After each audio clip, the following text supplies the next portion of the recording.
ঠিক আছে ভাই। তাহলে হচ্ছে এখন কোথায় ছিলাম?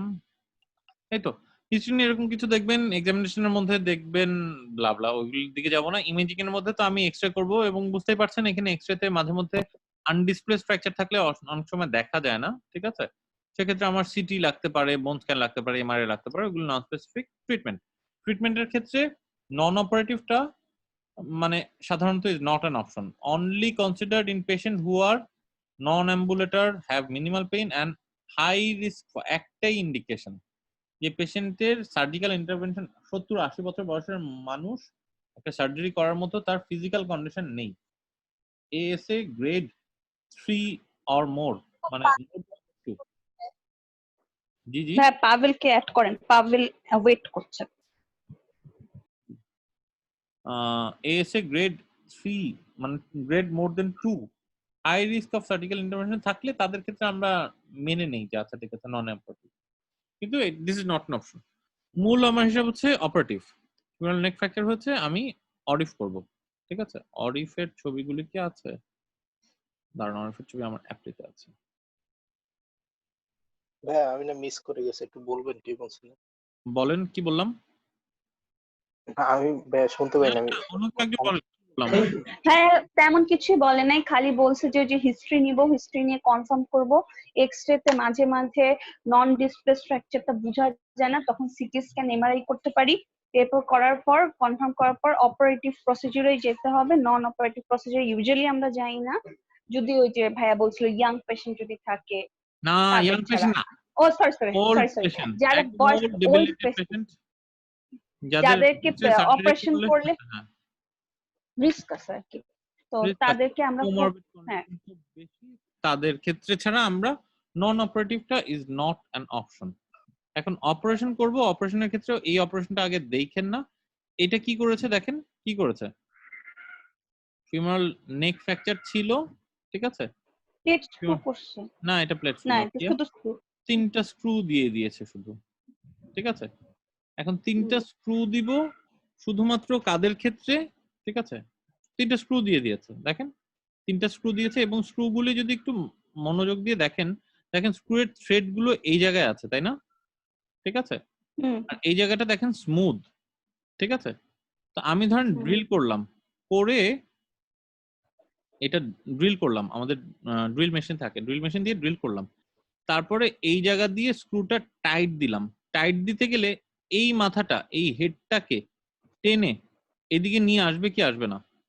যখন আপনি এটাকে টাইট দিচ্ছেন, আরো টাইট দিচ্ছেন, আরো টাইট দিচ্ছেন স্ক্রুটাকে, তখন এই স্ক্রুগুলো হেডের সেগমেন্টটাকে এই শাফটের দিকে টেনে আনবে কি না আনবে না?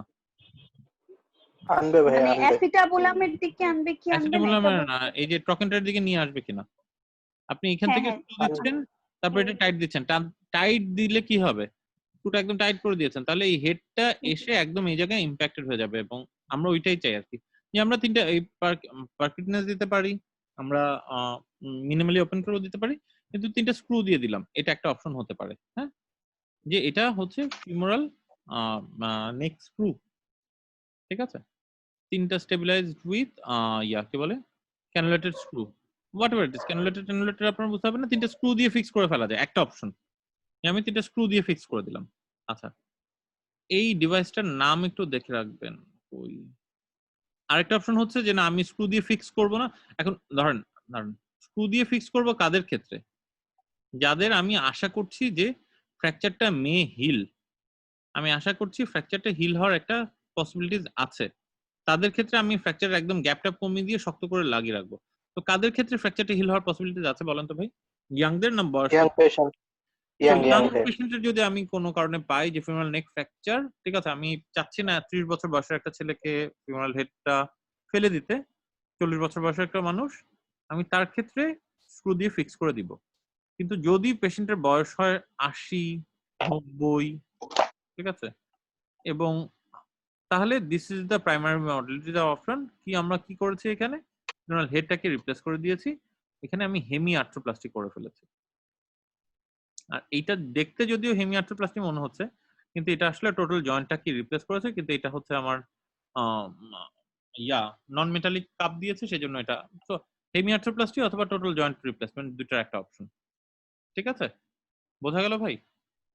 জি জি ভাইয়া। ভাইয়া। তো আমি কি করতে পারি, ফিমোরাল নেক ফ্র্যাকচার হলে আমার ট্রিটমেন্ট অপশন হচ্ছে নন অপারেটিভটা ইজ ভেরি রেয়ারলি ডান। মূল ট্রিটমেন্ট অপশন হচ্ছে I can fix the fracture or I can replace the proximal femoral head. These are the ভাই treatment. এটা ক্লাসিফিকেশন, ফ্র্যাকচারের ক্লাসিফিকেশনের সাথে কোনো ট্রিটমেন্টের হ্যাঁ, অল্টারনেটিভ হবে অবশ্যই না। না, ক্লাসিফিকেশনের সাথে ট্রিটমেন্টের অল্টারনেটিভ হবে। ক্লাসিফিকেশনের সাথে ট্রিটমেন্টের অবশ্যই অল্টারনেটিভ হবে। অল্টারনেটিভ অপশন ওইটা সেকেন্ড ধাপ। ঠিক আছে? প্রথম হিসাব হচ্ছে বয়স। সেকেন্ড ধাপ, আমি কোনো বয়সেই এই গার্ডেন টাইপ 3 বা 4 ফ্র্যাকচারকে ফিক্স করার চেষ্টা করব না। একটা ইয়াং পেশেন্ট এসেছে গার্ডেন টাইপ 3 বা 4 নিয়ে, আমি বলবো না যে ভাই এটা আমি রিডাকশন করে তোমাকে এখানে ফিক্স করে দিব। এটা উইল নট বি। কি কারণ, আমার ফ্র্যাকচার হিলিং এর জন্য দরকার হচ্ছে ব্লাড সাপ্লাই। আমি আশা করছি যে এইখানে দেখুন ওই যে আবার ব্লাড সাপ্লাইয়ের কথা চলে আসে, এই দিক দিয়ে ব্লাড সাপ্লাই গিয়েছিল।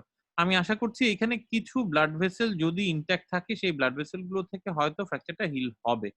কিন্তু এখানে আমি নিশ্চিত যে ফিমোরাল নেকের চারপাশে যে ব্লাড সাপ্লাই গুলি ছিল সবগুলো ছিঁড়ে গিয়েছে, তাই তো? হুম সবগুলো ব্লাড জি ভেসেল ভাই। ছিঁড়ে গিয়েছে, এখানে কোনো ব্লাড ভেসেল অবশিষ্ট নেই। এইটাকে আমি ফিক্স করার কোনো চেষ্টাই করব না ইররেসপেক্টিভ অফ এইজ। কিন্তু এইটা বা এইটার ক্ষেত্রে I can try to fix it, যে মানে ইনকমপ্লিট অথবা কমপ্লিট উইথ মিনিমাল মানে আনডিসপ্লেসড ফ্র্যাকচার, সেখানে আমি তবুও ফিক্সেশন করার চেষ্টা করতে পারি। কিন্তু এই দুটার ক্ষেত্রে আমি চেষ্টাই করব না। দরকার নাই আমাদের ওইদিকে যাওয়ার, আমরা যাবো না, বললেও যাব না।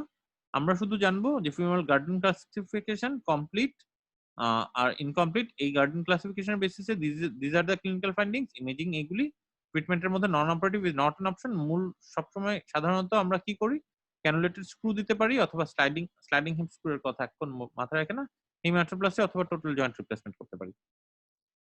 আর ওরা যখন বললোই একটা স্পেশাল টাইপের স্ক্রু একটু এটা একটু আপনারা ছবিটা দেখে রাখুন।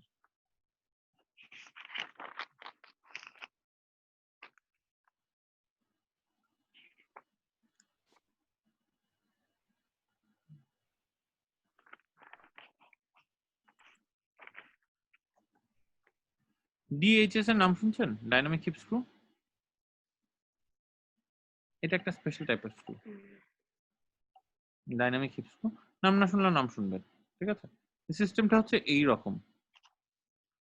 এই একটা ব্যারেল প্লেট জাংশন না, ডিএইচএস প্লেট থাকে, ব্যারেল থাকে, ব্যারেলের ভিতর দিয়ে একটা স্ক্রু দেই। মানে আমরা প্রথমে স্ক্রুটা দেই, স্ক্রুর উপর দিয়ে একটা ব্যারেল দিয়ে দিই। এটা সুবিধা কি হচ্ছে, দেখেন এই যে ফিমোরাল নেক ফ্র্যাকচার যে, ঠিক আছে, ফিমোরাল নেক ফ্র্যাকচার, এই জায়গাটায় স্ক্রুটা বসে আছে। যখন পেশেন্ট উঠে হাঁটবে, ঠিক আছে, তখন এই আহ, এই ইয়াটা কি বলে, এই স্ক্রুটা এই ব্যারেলের ভিতরে চলে আসার ক্যাপাসিটি আছে। মানে এটা স্লাইড করতে পারে। স্লাইড করতে পারলে এই ফ্র্যাকচারটা ইম্প্যাক্টেড হয় বেশি। ফ্র্যাকচার ইম্প্যাক্টেড হলে ফ্র্যাকচার হিলিং হয় বেশি। শুধু এইটুকুই জেনে রাখেন, এর বাইরে ডিএইচএস সম্পর্কে কিছু বলবো না। কিন্তু এই জিনিসটার ভাইয়া নামটা বুঝি নাই, এটা না বুঝতে একটু লাগবে না, বলেন না। এটা বুঝতে লাগবে না। ডিএইচএস এর প্রিন্সিপালে ঢুকলে অনেক বড় ঝামেলার মধ্যে পড়ে যাবো। এই একটা ভাইয়া ডিভাইস, এটাই তো স্লাইডিংটা না ভাইয়া, স্লাইডিং হ্যাঁ হিপ এটাই স্ক্রু। স্লাইডিং হিপ স্ক্রু, বা আমাদের দেশের নাম বলে হচ্ছে ডাইনামিক হিপ স্ক্রু। ঠিক আছে? এই ডাইনামিক হিপ স্ক্রু আচ্ছা। ওইখানে তিনটা এটা স্ক্রু কাকে দিয়েছি। দিব? হ্যাঁ হ্যাঁ, এটাও আমি নেক এটা ফিমারে দিতে পারি। আমরা নেক ফিমারে দিই সবচেয়ে কমনলি ট্রকেন্টেরিক ফ্র্যাকচারে ইউজ করি বেশি, কিন্তু নেক ফিমার আমরা ইউজ করতে পারি, ব্যাজেল নেক ফ্র্যাকচারে ইউজ করি, ট্রকেন্টেরিক ফ্র্যাকচারে ইউজ করি, ইন্টারট্রকেন্টেরিক ফ্র্যাকচারে ইউজ করি। না না ভাইয়া বলো, আপনি যে বলছিলেন যে একটা আমরা ওই মানে কিন্তু হেমিয়াট্রোপ্লাস্টি করব।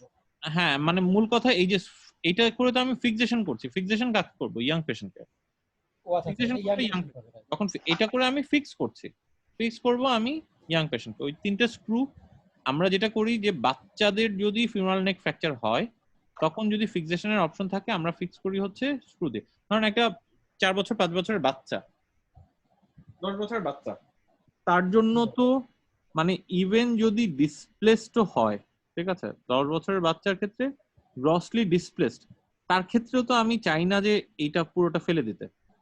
কি কারণ, একটা কারণটা বলে রাখি তাহলে বুঝবেন। মূল সমস্যা হচ্ছে গিয়ে কি ভাই, এই যে জিনিসটা দেখতে খুব সুন্দর না, আমি আর্টিফিশিয়াল তো দিয়ে দিলাম, ওকে, কিন্তু এই ইমপ্ল্যান্ট গুলোর একটা লংজিভিটি আছে। 8 থেকে 10 বছর পর এই ইমপ্ল্যান্ট গুলো ওয়্যার আউট করে দেয়। আমার আপনার বোনস দেখতে যতই ব্রিটল হোক, বোনসটা কিন্তু কন্টিনিউয়াসলি রিমডেলিং হচ্ছে। মানে এর যে জায়গাগুলো ক্ষয় হয়ে যাচ্ছে সেই জায়গাগুলো নতুন করে বোনস তৈরি হচ্ছে, ঠিক আছে? কিন্তু কোনো ইমপ্ল্যান্টের তো সেই ক্যাপাসিটি নাই, থাকা সম্ভব না, তাই না? যত শক্ত ইমপ্ল্যান্টই আমি হ্যাঁ। দেই না কেন, সে তো ইভেনচুয়ালি ওয়্যার আউট হবেই। 5 বছর, 10 বছর, 15 বছর, 20 বছর, এটা তো ওয়্যার আউট হবেই, হবে কিনা? তো আমি একটা বাচ্চাকে কখনোই আমি একটা ছোট বাচ্চাকে এই ইমপ্ল্যান্টটা দিতে চাই না, ঠিক আছে? যদি এতটুকু মানে 1% সুযোগও থাকে এটা হিল হওয়ার, তখন আমি হিল করতে চাই। তো সাধারণত আমরা যেটা করি, ইয়াং পেশেন্টদের মিনিমাল ইনভেসিভ, মানে ইয়াং বলতে পেডিয়াট্রিক এজ গ্রুপ বা 20-25 পেডিয়াট্রিক এজ গ্রুপই বলেন, ঠিক আছে? এই সময় আমরা স্ক্রু দিয়ে ফিক্সেশন করি বেশি। যখন অ্যাডাল্ট আসে, ঠিক আছে, মানে 25, 30, 35 আরবিট্রারি এগুলি, 40-50 এই সময় ফিক্সেশনের সুযোগ থাকলে আমরা এই স্ক্রু না দিয়ে এই সময় ফিক্সেশনের অপশন হিসেবে এটা বেটার ফিক্সেশন দেয়, ঠিক আছে? এটা ফিক্সেশনটা বেটার, আমরা ডাইনামিক ডাইনামিক হিপ স্ক্রুটা দেই। আর যখন বয়স্ক রোগী তখন আমরা সরাসরি হচ্ছে বয়স্ক হইলে হিপ রিপ্লেসমেন্ট ছাড়া কোনো গতি নেই। হ্যাঁ হিপ এটাই তো। রিপ্লেসমেন্ট অন্য কোনো দিকে। ওই জন্য আমরা একটা কোশ্চেন দেখে হাসাহাসি করছিলাম, ওরা 82 বছরের একটা পেশেন্টকে ফিক্সেশনের অপশন দিয়েছে, কিন্তু মানে কোনো বইপত্রে, আমাদের কোনো অর্থোপেডিক্স এর বইপত্রে 65 ইয়ার্স এর উপরে কোনো পেশেন্টকে আর্থ্রোপ্লাস্টি বাদে ফিক্সেশনের কোনো সাজেশন নেই আমাদের অর্থোপেডিক্স এর। তাহলে ভাইয়া ওটার অ্যান্সার কি হবে? ওইটাই ওরা যেটা দিছে। হ্যাঁ obviously your boss is always right, কিন্তু আমাদের অর্থোপেডিক্স এর বইয়ে ফিক্সেশনের ম্যাক্সিমাম এজ লিমিট রাখা হয়েছে 65। ইবনে জারার মধ্যে 75 বলছে, কিন্তু ইন জেনারেল যে কোনো টেক্সট যেগুলো আছে 65 এর উপরে মানে কেউ হচ্ছে ফিক্সেশন করতে বলে না। মানে 65 বছরের উপরে কোনো বৃদ্ধ যদি ফিমোরাল নেক ফ্র্যাকচার নিয়ে আসে ভাই, আমরা বলবো হিপ রিপ্লেসমেন্ট। হিপ রিপ্লেসমেন্ট না, হেমিআর্থ্রোপ্লাস্টি। হেমিআর্থ্রোপ্লাস্টি, রাইট ভাই, hemiarthroplasty is the hemiarthroplasty. First choice. আচ্ছা, ওকে ভাই। এটাই ভাই, আর এর নিচে যে আসবে তাকে আমরা এই যে চিন্তা করে দেখবো স্ক্রু যে তাকে অনেকগুলো, স্ক্রু তাকে বা ফ্র্যাকচার, ইয়া। না না তার হ্যাঁ, ক্ষেত্রে ফ্র্যাকচার প্যাটার্ন দেখতে হবে, বোন কোয়ালিটি দেখতে হবে, ঠিক আছে, পেশেন্ট অ্যাক্টিভিটি ভাইয়া, দেখতে হবে, যে ওবেসিটি দেখতে হবে, কোয়েশ্চেনটা অ্যালকোহল ইনটেক দেখতে হবে, স্টেরয়েড ইনটেক দেখতে হবে, মানে করা যায় কিনা এরকম অ্যাসেস করে দেখতে হবে।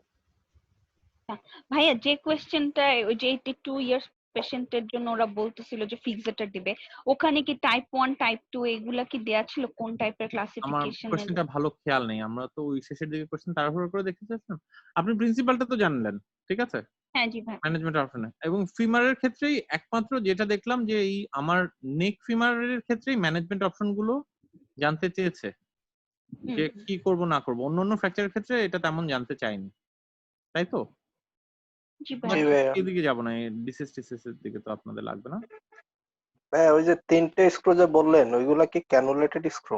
হ্যাঁ ক্যানুলেটেড স্ক্রু, আমরা তো এটা পারকিউটিনিয়াস দেই, আমরা কিন্তু মানে কেটে দেই না। আমরা কি করি, আমাদের সিআরএম থাকে, ঠিক আছে, সিআরএমে আমরা ছবি তুলি, তারপর 3টা ছোট্ট চিকন গাইড ওয়্যার দিই, ঠিক আছে? গাইড ওয়্যার দেওয়ার জি পরে ভাইয়া। ওই গাইড ওয়্যারের উপর দিয়ে আমরা ক্যানুলেটেড স্ক্রু দিয়ে দেই। আমরা আর কাটতে হয় না, তখন পারকিউটিনিয়াসলি ক্যানুলেটেড 3টা স্ক্রু দিয়ে দেওয়া যায়। যে মানে ট্রাকশন টেবিল আছে না, টেবিলে ট্রাকশন দেওয়া যায়, জি যে ভাইয়া। ট্রাকশন টেবিলে উঠিয়ে পেশেন্টকে পজিশন করে সিআরএম গাইডেন্সে পারকিউটিনিয়াস স্ক্রু দিয়ে দেই। সহজ অপারেশন। ঠিক আছে ভাই, এই আজকে তো 9:30 বেজে গেল, পৌষে অপর তো ব্যস্ততা, পৌষে উপলক্ষে আমরা আজকে সবাই ছুটি নিব, আজকে পড়বো না আর, ঠিক আছে? থ্যাংক ইউ আচ্ছা ভাইয়া। এইটুকু থাকুক। আমাদের এই যে অ্যাঙ্কেল ফুটটা আছে কালকে পড়বো, অ্যাঙ্কেল ফুট ইনজুরি থেকে কিছু এক্সরে এসেছিল, প্রশ্ন এসেছিল, কিন্তু আমরা কালকে মূল ফোকাস করব হচ্ছে আমাদের ইয়াতে, নেক স্পাইন। স্পাইন, আর স্পাইন না নেক, নেক ফ্র্যাকচার পড়া হলে তো আমাদের ফ্র্যাকচার ভাইয়া ফিবুলার ফ্র্যাকচারও কিন্তু ছিল, ওই যে শুধু যে অ্যাঙ্কেল তা না, ফিবুলারও অনেকগুলো ছিল। জি জি ওইটা একসাথেই হয়ে যাবে আপনার, ঠিক আছে? আর ডিসলোকেশন ভাই, শোল্ডার ও শোল্ডার ডিসলোকেশন। ডিসলোকেশনটা রইলো না, আচ্ছা শোল্ডার ডিসলোকেশন কালকের মধ্যে আশা করি আমাদের ট্রমা হয়ে যাবে। ইনশাআল্লাহ ভাই। ইনশাআল্লাহ। ট্রমা হয়ে যাবে, না ট্রমা হয়ে যাবে না, ফ্র্যাকচার এন্ড ডিসলোকেশন হয়ে ফ্র্যাকচার যাবে। ডিসলোকেশন। এরপরে কি আমরা ট্রমাতে ঢুকবো নাকি হচ্ছে এরপরে আমরা হচ্ছে অর্থোপেডিক্সে ঢুকবো? ভাইয়া ট্রমা ট্রমাটাই শেষ পড়ে করে নেই, ভাইয়া। ট্রমাটাই ট্রমার, পড়ি আগে। আচ্ছা ট্রমার কোয়েশ্চেন গুলো কোথায় ছিল? পাস্ট টেস্টের মধ্যে কি আমরা ট্রমা পেয়েছিলাম? ট্রমা ইটসেলফটা অ্যাকিউট তো, অ্যাকিউট ইনজুরি কি পাস্ট টেস্টের মধ্যে পেয়েছিলাম ভাই? না ফরগট। অ্যাকিউট ইমার্জেন্সি কিছু ছিল মনে হয়। এক মিনিট একটু দেখে নি, হ্যাঁ, অনেকগুলো তো স্পেসিফিক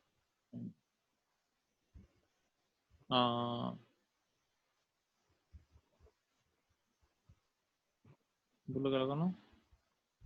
এক মিনিট, আমি একটু শেয়ারিংটা বন্ধ করছি, হ্যাঁ।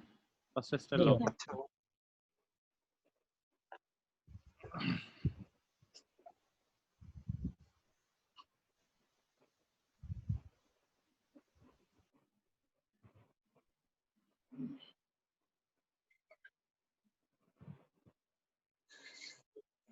জি ভাই উম, উম, উম,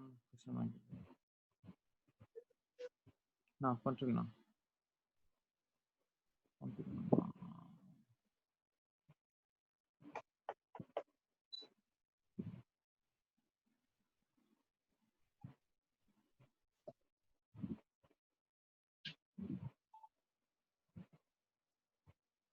Data imaging, management of patient burn. Organ ও স্পেসিফিক ট্রমা। এটা কি জেনারেল ট্রমা আর অর্গান স্পেসিফিক ট্রমা? আচ্ছা এটা কি জেনারেল ট্রমা এগুলো? হ্যাঁ হ্যাঁ হ্যাঁ হ্যাঁ এটা মনে হয় জেনারেল ট্রমা না? আচ্ছা একটু দেখে আসি কোশ্চেন গুলো তাহলে বোঝা যাবে। General trauma, organ specific trauma. ও এখানে তো ট্রমার মধ্যে অনেকগুলো কোশ্চেন আছে। ফ্র্যাকচার ডিসলোকেশন এই থেকে যে বার্নও হচ্ছে ভাইয়া, বেলিয়ান লাভে তো আমরা বার্নও দেখলাম, প্রিন্সিপাল ট্রমার যে ট্রমার মধ্যে বার্নটা আলাদা রাখি, বার্নকে নরমাল ট্রমার মধ্যে না মিলাই, কিন্তু ট্রমা করে আসা যায়। কি টাইম লিমিট না, দাঁড়ান একটা মিনিট। ভাইয়া অর্থোপেডিক্স ট্রমা থেকে কেমন কোশ্চেন থাকে এতে আমার মানে সিস্টেম? আমার পাস্ট টেস্ট অনুযায়ী যদি বলি তাহলে হচ্ছে আমার ফ্র্যাকচার ডিসলোকেশন থেকে এই যে ট্রমাটা বেশি দাও, এবং ট্রমা অবভিয়াসলি বেশি দরকার, ট্রমা অবভিয়াসলি বেশি দরকার। সেই তুলনায় আমার রিজিওনাল অর্থোপেডিক্স, মানে রিজিওনাল অর্থোপেডিক্স লাগবে, 70টা কোশ্চেন ছিল। অনেকই লাগবে। অর্থোপেডিক্স একটু লম্বা, ওইটা একটু আপু বেশি লাগবে মনে হয়। আমরা মনে হয় 70টা অর্থোপেডিক্সের সবচেয়ে ছোট অংশটা গত 2-3 দিন ধরে পড়তেছি না? তা আলহামদুলিল্লাহ ভাইয়া 2 দিন কিন্তু অনেক কম সময় আমরা যদি না, এখান থেকে তেমন কিছু পড়া নাই আপা, ওই একটা চ্যাপ্টারেই যা পড়া, প্রিন্সিপাল অফ ফ্র্যাকচার ম্যানেজমেন্ট। সময় লাগুক ভাইয়া, ওই দিন তো কোশ্চেন দেখে ডিপ্রেসড হয়ে গেছিলাম, কঠিন লাগতেছিল অনেক। না না এখন কোশ্চেন দেখলে ডিপ্রেস লাগবে না।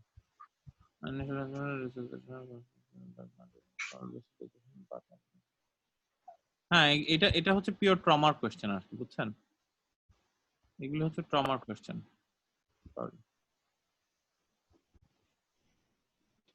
এই যে টিবিয়া ফ্র্যাকচার ফলোড, মানে এটা কিন্তু ফ্র্যাকচার থেকে কোশ্চেন না, এটা হচ্ছে ট্রমা পেশেন্টের অ্যাসেসমেন্ট নিয়ে কোশ্চেন আর কি।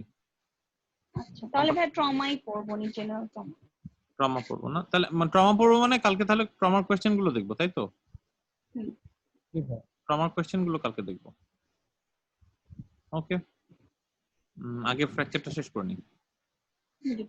ঠিক আছে ভাই, ওকে আল্লাহ হাফেজ ভাই। কালকে হ্যাঁ কালকে কখন বাজবে? হ্যাঁ 4টায় বিকালে সেশন। কালকে, হ্যাঁ কালকে বিকালে করতে হবে। কালকে ভাই সকালে উঠে বিকালে। আমাকে স্যাম্পল দিতে হবে একটু, দোয়া করেন নেগেটিভ আসে জানো। ইনশাআল্লাহ। আল্লাহ ভরসা ভাইয়া। ওকে আল্লাহ Thank you, হাফেজ। আল্লাহ হাফেজ ভাই। আল্লাহ হাফেজ। আচ্ছা ভাই, আল্লাহ হাফেজ, আসসালামু আলাইকুম।